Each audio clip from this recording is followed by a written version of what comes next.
بسم الله الرحمن الرحيم إنا أنزلناه في ليلة القدر وما أدراك ما ليلة القدر ليلة القدر خير من 1000 شهر۔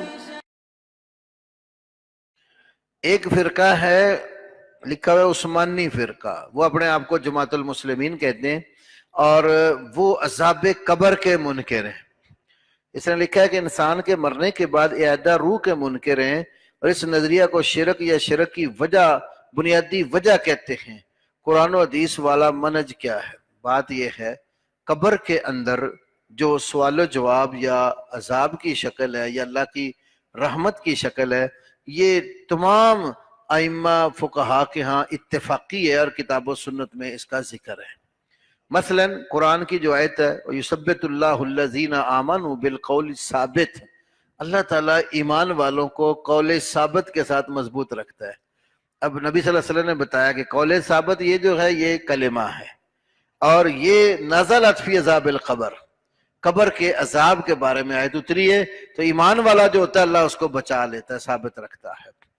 اسی طرح اور بھی آیتیں امام ابن کثیر نے تو کئی جمع بھی کی ہیں، اور بھی قرآن میں آیات ہیں اور حدیث تو کثرت کے ساتھ موجود ہیں۔ مشکات شریف پورا باب ہے اثبات عذاب قبر، امام بہقی نے پوری کتاب لکھی ہے اس کے اوپر اثبات عذاب القبر۔ یہ بڑا متشدد گروہ ہے اور انہوں نے اتنا تشدد کیا کہ امام احمد ابن حنبل رحمت اللہ علیہ جیسی ہستی کو بھی کافر اور مشرک بنا ڈالا۔ تو اس لیے یہ بات ٹھیک نہیں ہے، اور یہ حدیث کے اندر قبر کے باقاعدہ سوال و جواب کا کثرت کے ساتھ تواتر کے ساتھ ذکر ہے، اور عقائد میں جتنی کتب موجود ہے سب میں اس کا تذکرہ ہے۔ اور رسول اللہ صلی اللہ علیہ وسلم دعا مانگا کرتے اللہم انی اعوذ بک من عذاب القبر، اے اللہ میں قبر کے عذاب سے تیری پناہ مانگتا ہوں۔ اللہ کے نبی صلی اللہ علیہ وسلم نے یہ بھی فرمایا عذاب القبر حق۔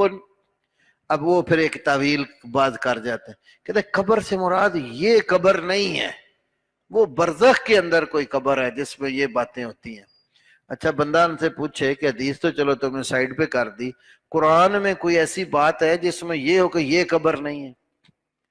اللہ کے نبی صلی اللہ علیہ وسلم کو جب منافقوں کا جنازہ پڑھنے سے روکا گیا اور قبر کے اوپر کھڑا ہونے سے منع کیا گیا، وَلَا تُصَلِّ عَلَىٰ أَحَدٍ مِّنْهُمْ مَاتَ أَبَدًا وَلَا تَقُمْ عَلَىٰ قَبْرِهِ، کہ ان میں سے کوئی مر جائے تو جنازہ بھی نہیں پڑھا اور قبر پر بھی نہیں کھڑے ہونا۔ وہ کون سی قبر تھی جسے منافق دفنائے جاتے تھے اور آپ کو وہاں کھڑے ہونے سے منع کیا؟ وہ یہی زمین کے گڑھے ہی تھے جس کے اندر میت کو رکھا جاتا ہے۔ ہمارے ایک دوست ہیں کراچی میں ڈاکٹر ابو جابر عبداللہ دامانوی حفظہ اللہ، انہوں نے عثمانیوں کے رد میں بہت کچھ لکھا ہے۔ ایک دن ملاقات ہوئی تو کہنے لگے میں نے ان کو یہ کہا کہ قرآن میں تم برزخ کی جو بات کرتے ہو تو قرآن میں لفظ برزخ ہے، اللہ تعالیٰ نے کہا بینہما برزخ لا یبغیان، دو پانی کٹھے چل رہے ہیں، ایک طرف میٹھا دوسری طرف کڑوا ہے۔ بینہما برزخ، ان دونوں کے درمیان ایک برزخ ہے، لا یبغیان، یہ ایک دوسرے ادھر ادھر نہیں ہوتے، بغاوت نہیں کرتا کہ ادھر والا ادھر چلا جائے اور ادھر والا ادھر ہو جائے۔ کہتے قرآن نے تو بغاوت یہ برزخ بتائی ہے دو پانیوں کے درمیان۔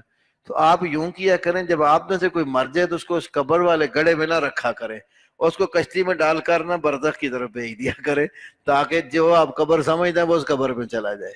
یہ اتفاق کی بات ہے، مسلم کیا کفار کے ہاں بھی قبر کا یہی مفہوم ہے۔